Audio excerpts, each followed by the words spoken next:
Добър ден! Още еднъж успеехме да го доловим популярната звезда Мите Танев, за да направим още едно интервю с него. Мите, пред да почнем с опишанията, сакам да знам дали си свестен за твоите популярност. Свестен съм. Как се справяш ти с твоите обожаватели?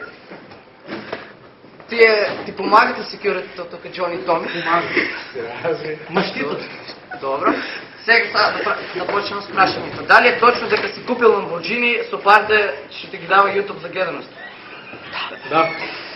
Добро, значи 200 са точни, не си интершира. Друго, дали е точно дека си има фотосесия с оголавица?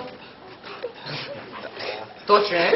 И се шири ни с интернет дека ќе има нова песна и Мите ќе учествува в спотот со Lamborghini со оголавица. Така, Мите, ти благодарам за соработката. Се надявам дека ќе направим още едно интервю. Той е Мите Танев, а вие гледате Фаци.